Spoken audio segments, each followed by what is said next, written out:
तो हेलो दोस्तों, आज मैं आपको दिखाऊंगा कि वियतनाम का ई वीज़ा कैसे अप्लाई करना है इंडियंस लोग को। तो कुछ नहीं करना है, सीधे आपको ये वेबसाइट पे जाना है, ये evisa.government.vn। ठीक है, फिर इसके बाद मैं लिंक डाल दूंगा नीचे। इसके बाद इंग्लिश सेलेक्ट करना है। उसके बाद अप्लाई नाउ करना है, फॉरेनर्स वाला। ये सब पढ़ लेना है, सब इनको लॉज और सब है, रूल्स वगैरह। नेक्स्ट करना है। फिर उसके बाद यहाँ पे आपकी फ़ोटो लगेगी और पासपोर्ट का जो फर्स्ट को पेज है उसका फ़ोटो लगेगी। अब क्योंकि मैं डमी बन यहाँ लगा देता हूँ क्योंकि आपको सैंपल दिखाना है।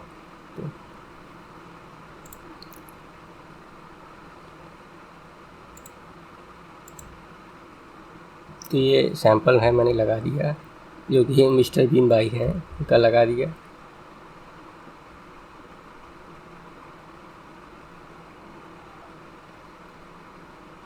दोनों का फेस भी कंपेयर हो गया है।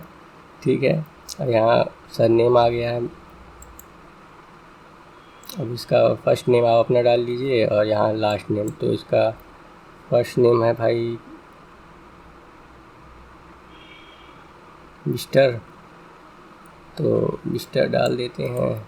और लास्ट नेम उसका बीन है तो बीन डाल दीजिए। आप यहाँ पे अपना डालिएगा क्योंकि मैं तो सैंपल डाल रहा हूँ आपको दिखाने के लिए। तो इसको कुछ भी कर लेते हैं, इसमें अपना डाल लीजिएगा।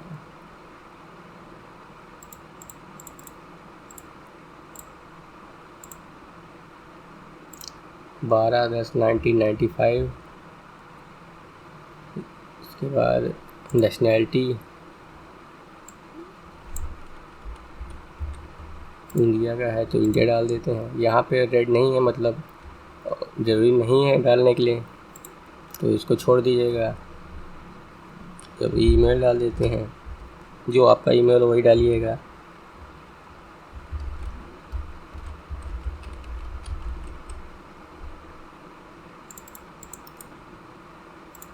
यहाँ कॉपी करना है।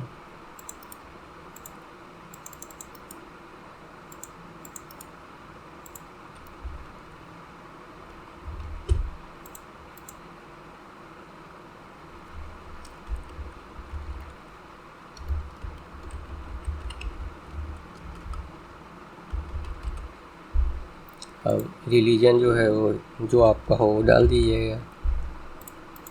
और प्लेस ऑफ बर्थ जहाँ पे है आपका इन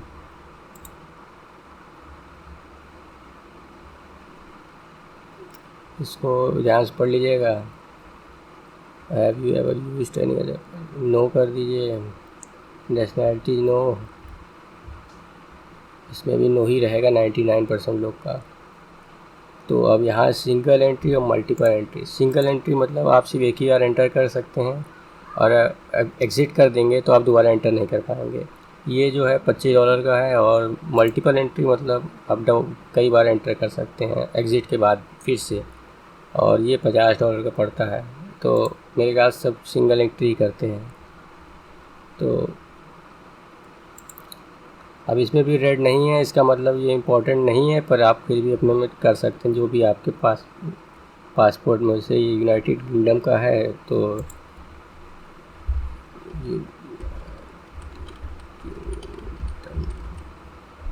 इसमें डाल देते हैं। वैसे ही कोई ज़रूरी नहीं है, तो आप छोड़ देंगे तो भी कोई दिक्कत नहीं है।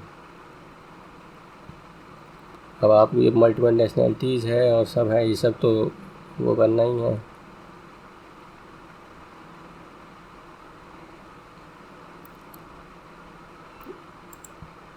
यहाँ ऑर्डिनरी कर देना है।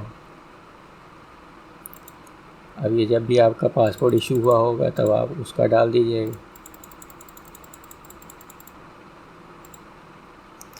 दो ये डाल देते हैं और एक्सपायरी डाल देते हैं 2029 किस। ये भी इम्पोर्टेंट नहीं है, तो कर सकते हैं जहाँ आपका इशू हो पासपोर्ट हो। अब इसमें आपको अपना परमानेंट रेजिडेंट एड्रेस डालना है। यहाँ कॉन्टैक्ट एड्रेस डालना है आपको और टेलीफोन नंबर डालना है। तो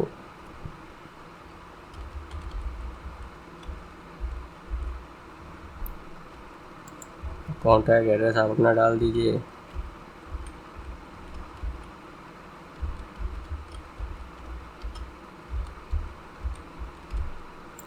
सेम ये जो है यही रहेगा, यहाँ पे डाल दीजिएगा।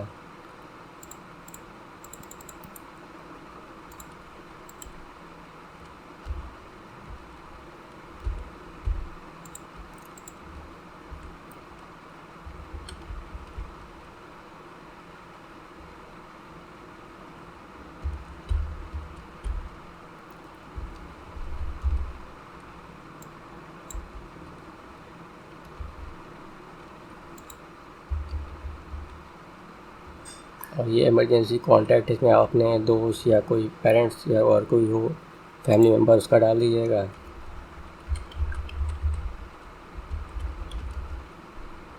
उसका एड्रेस डाल दीजिएगा। ये डमी मैं डाल दे रहा हूँ वैसे।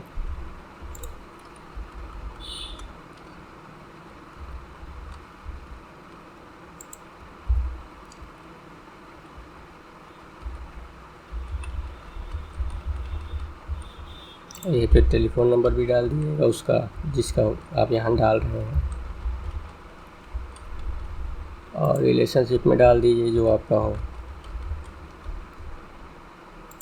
अब ये भी देखिए सब ऑप्शनल ही है, इसमें रेड लिखा नहीं है, डालना चाहे डाल सकते हैं आप जो भी हैं, मतलब अनएम्प्लॉयड हैं, स्टूडेंट हैं, एम्प्लॉई हैं, ऑक्यूपेशन डाल सकते हैं, ये सब जो भी है। जरूरी नहीं है, इसको छोड़ भी सकते हैं, कोई दिक्कत नहीं है। अब पर्पस ऑफ एंट्री, इसमें टूरिस्ट है जो कि हम नॉर्मल डालना ही है क्योंकि आप टूर करने जा रहे हैं। और इसके में डालना है आप कब जाएंगे वहाँ, कब पहुँचेंगे, तो डाल देते हैं। कितने दिन रुकेंगे, तो डाल देते हैं। अब ये भी देखिए रेड नहीं है, इसका मतलब इसमें फ़ोन नंबर डालना नहीं है। और ये जो एड्रेस है, तो इसमें जो है उसको हो डालना रहेगा जहाँ पे आप रुकेंगे। ठीक है। सिटी, अगर हो ची मिन सिटी में है, अवार्ड मेरे ख्याल से एक है, देखते हैं।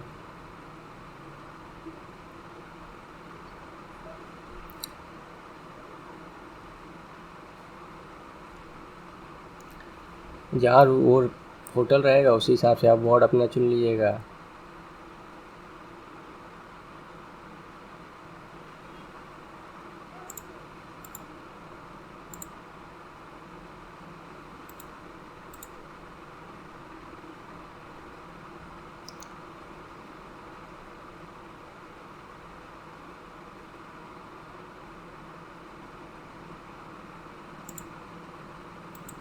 ये बहुत इम्पोर्टेंट है, आप कहाँ से एंटर कर रहे हैं, मतलब हो ची मिन सिटी से, हनोई से, तो जो एयरपोर्ट है आप उसी हिसाब से इसको डाल दीजिएगा।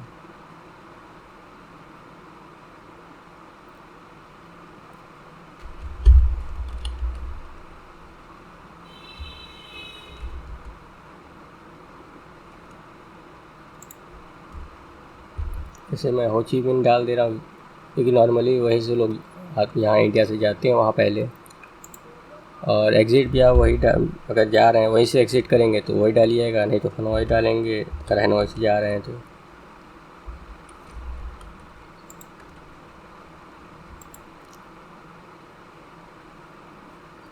इसमें भी 90% नो ही करना है। अगर आप वियतनाम एक बार और जा चुके हैं 1 साल के अंदर तो आप इसको यस कर दीजिएगा, नहीं तो नो कर दीजिए, वैसे नो ही रहेगा।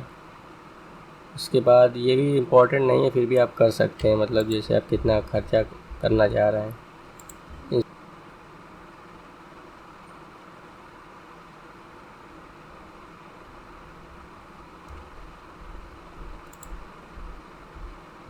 फिर सब कुछ रिव्यू कर लीजिएगा नेक्स्ट करने के बाद।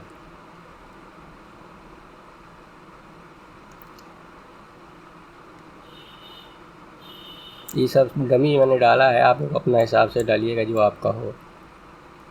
उसके बाद ये कैप्चा करना है।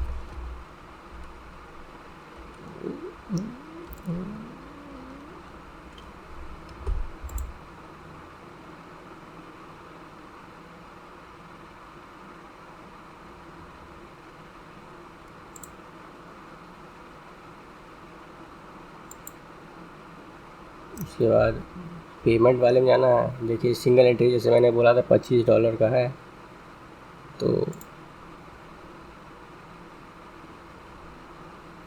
अब पेमेंट में आपको मैं दिखा देता हूँ, करूँगा नहीं क्योंकि नॉर्मल बात है। अब ये आपको नॉर्मल इंडियन जितने भी हैं उनको ये करना है। वीज़ा क्योंकि नॉर्मल रहता है या तो मास्टर कार्ड रहता है, तो आप यही इसमें से सेलेक्ट कर लीजिएगा नॉर्मल। और ये चीज़ ज़रूर याद रखिएगा कि आपके में इंटरनेशनल ट्रांजैक्शन ऑन रहना चाहिए, नहीं तो आपका कार्ड एक्सेप्ट नहीं करेगा और 2 बार के बाद ब्लॉक भी हो सकता है। तो इसके बाद बस कुछ 1-2 दिन में, आजकल तो आ जा रहा है, तो इसको करने के बाद 1-2 दिन इंतजार करिए, आपके पास आ जाएगा। और सबसे बढ़िया ये रहता है कि आप ऑफिशियल साइट से ही करा करिए, जो भी आपको भी ई वीज़ा चाहिए हो, सबसे सही रहता है। तो ये था दोस्तों, मैंने आपको दिखाया कि कैसे आपको ई वीज़ा अप्लाई करना है वियतनाम का। और अगर आपको वीडियो अच्छी लगी हो तो बिल्कुल लाइक और सब्सक्राइब कीजिए, और अगर कोई दिक्कत हो तो कमेंट में बताइए। Thank you.